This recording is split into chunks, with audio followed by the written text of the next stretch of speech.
être chrétien, à quoi ça va me servir? Bah, troisième partie, je pense que je vais terminer ici. Je n'avais pas prévu de parler autant. Mais gloire à Dieu, merci Saint-Esprit pour l'inspiration.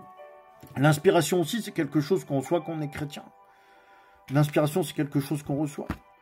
Et c'est tout à fait merveilleux. Donc je disais que, voilà, être chrétien, ça nous permet de dire qu'on doit avoir une grande vision pour nos vies.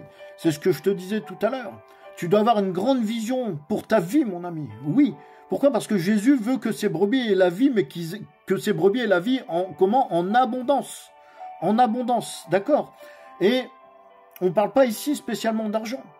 Et ce que je te demande, c'est ce que je suis en train de te dire, c'est de ne pas étouffer cette semence que Dieu est en train de mettre en toi en ce moment même. D'accord? N'étouffe pas cette semence que Dieu est en train de mettre dans ton cœur en ce moment. D'accord? Amen, gloire à Dieu. Je te dis ça, écoute ça maintenant. Ésaïe 43, 19. Ça va un peu résumer ce que je viens de dire sur le fait d'avoir d'autres perspectives sur la vie, d'avoir une autre vision de la vie. Ésaïe 43, 19. Voici, je vais faire une chose nouvelle. Sur le point d'arriver, ne la connaîtrez-vous pas? Je mettrai un chemin dans le désert et des fleuves dans la solitude. Amen. Oui, donc c'est très spirituel. C'est quelque chose qui nous montre que notre vision des choses est en train de changer. On ne voit plus le monde avec les mêmes yeux quand on est chrétien. D'accord? Je vais vous raconter ici une histoire. Une petite histoire qui j'espère, va déclencher en vous des envies, va déclencher en vous une réflexion, peut-être l'envie de voir les choses autrement aussi, en acceptant le Seigneur Jésus-Christ. Vous voyez, c'est l'histoire d'un homme qui est en train de pêcher, il est au bord de l'eau. Et à chaque fois que cet homme attrape un gros poisson, quand il pêche, il rejette le poisson à l'eau. Mais quand il attrape un petit poisson, eh bien, il le garde. Et donc, il y a un autre pêcheur qui est assis là vraiment à proximité, à côté de lui, et qui lui dit, mais pourquoi est-ce que tu fais ça? Tu gardes des petits poissons seulement et tu rejettes les gros à l'eau, ça n'a aucun sens. Et vous savez ce que lui répond le pêcheur? Il lui dit, eh bien c'est simple, comme j'ai un petit panier, je ne garde que les petits poissons. D'accord? Est-ce que tu comprends, mon ami? J'ai un message pour toi, débarrasse-toi de ce petit panier que tu traînes avec toi dans ta vie. Accepte Jésus dans ton cœur et c'est un immense panier que tu garderas. Tu vas te déplacer avec un immense panier dans lequel tu pourras garder tous les gros poissons que tu vas pêcher. Et les gros poissons dans ta vie, c'est beaucoup de choses. Ça peut être la réussite, ça peut être les études, ça peut être le travail, ça peut être le mariage, ça peut être aussi devenir un serviteur de Dieu. Vous voyez, tu garderas parce que ça va permettre de changer ta vision. On ne doit pas se promener avec un tout petit panier et ne garder que des petits poissons. On ne doit pas avoir une vision étriquée de nos vies.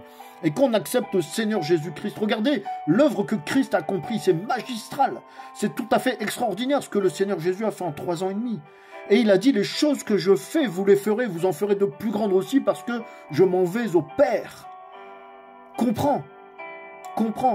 Tu ne dois pas avoir une vision trop étriquée, trop étroite de ta vie. Tu ne dois pas voir ta vie au minimum, tu dois voir ta vie au maximum, tu dois maximiser, il faut élargir ta conception, élargir ta vision de la vie.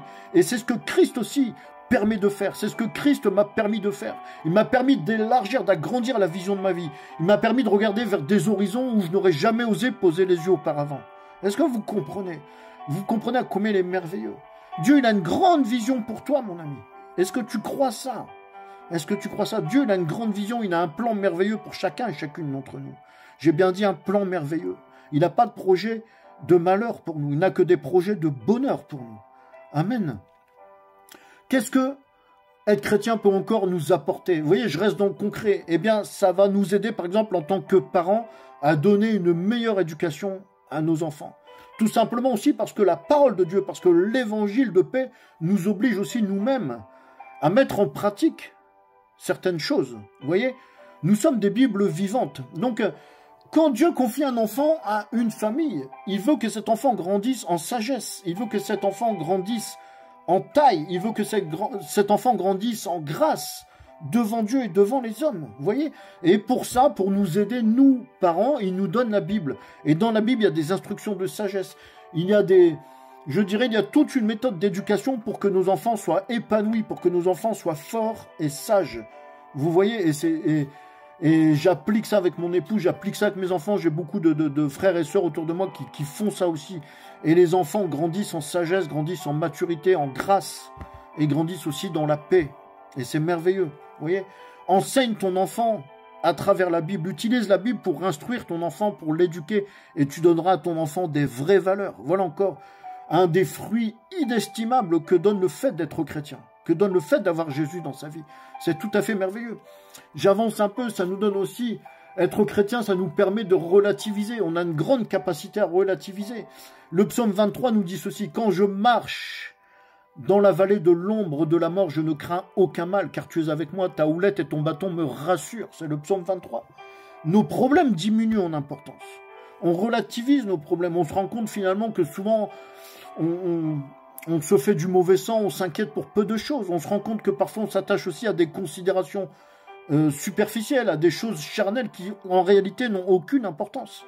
C'est ça, relativiser. Et en fait aussi, face aux épreuves, on est armé, on est équipé pour résister et pour lutter avec la force, la puissance et l'amour de Dieu. Et ça aussi, c'est une réalité. Ça aussi, c'est une réalité. Vous voyez, la force et l'amour de Dieu nous permettent de surmonter bien des épreuves. Et au cours de ces dernières années, j'ai eu des épreuves terribles à traverser. Des épreuves terribles pour un homme ou tout simplement pour un être humain. Et j'en suis toujours sorti victorieux grâce à Dieu. Ça n'a pas été facile. J'ai eu mal, j'ai souffert. Mais l'amour de Dieu est tellement fort qu'il m'a à chaque fois reboosté, il m'a à chaque fois régénéré. Il m'a permis de dépasser l'épreuve. Ça peut être des épreuves de santé, ça peut être la perte d'un proche, ça peut être la perte d'un emploi. Ce sont toutes des choses que j'ai vécues ces dernières années. Vous voyez, Dieu n'arrive pas au hasard dans la vie de quelqu'un. Et je peux aussi vous dire cela, c'est qu'il y a des personnes auxquelles on ne touche pas. C'est un conseil que je donne ici, je fais une courte parenthèse. Si tu vois dans la vie, mon ami, quelqu'un qui a été brisé, qu'on a jeté au sol, qui s'est relevé, quelqu'un sur lequel on a cogné et qui est toujours debout, quelqu'un qui a résisté au temps et aux épreuves, sache que très certainement, Dieu est avec lui. Il y a des gens auxquels il vaut mieux ne pas s'attaquer. Parce que lorsqu'on s'attaque à un enfant de Dieu, on s'attaque à Dieu. Et lorsqu'on s'attaque à un enfant de Dieu, on doit s'attendre à rencontrer face à nous les anges de Dieu. Amen. Donc faites très attention. Il y a des gens qu'on doit laisser tranquilles. Vous voyez, encore une chose, on perd moins de temps en futilité aussi. Vous voyez, notre séjour sur terre est très court. Il est écrit dans le psaume 36,9 « Voici, tu as donné à mes jours la largeur de la main, et ma vie est comme un rien devant toi. Oui, même vigoureux, l'homme n'est qu'un souffle. » Vous voyez, l'apôtre Jacques fait aussi écho à cette idée. Il nous dit ceci, l'apôtre Jacques. « Vous qui ne savez pas ce qui arrivera demain, car qu'est-ce que votre vie? Vous êtes une vapeur qui paraît pour un peu de temps et qui ensuite disparaît. » Notre vie sur terre n'est qu'une fraction d'éternité, mes amis. Et on doit essayer de vivre selon la volonté de Dieu pour faire le meilleur usage possible du temps qu'on a sur terre. Et on sait que toutes les influences du monde, le travail, les loisirs, les sorties, les amusements, les spectacles, font qu'on perd facilement notre temps avec des choses futiles. Donc il est nécessaire de pouvoir fixer des priorités, des objectifs. Et la Bible nous enseigne ça. Et c'est ainsi qu'on exploite au maximum le temps qu'on a, d'une manière efficace, d'une manière, performante. Vous voyez, notre séjour sur terre est très court. Et la parole de Dieu nous enseigne donc à faire un meilleur usage du temps que Dieu nous a donné. Vous voyez? Et donc je vais terminer ici. Je termine avec ça. Enfin, ce sera le 10e point. J'avais mis ça de côté. Être chrétien, ça nous permet d'améliorer la santé et de rester longtemps en bonne santé.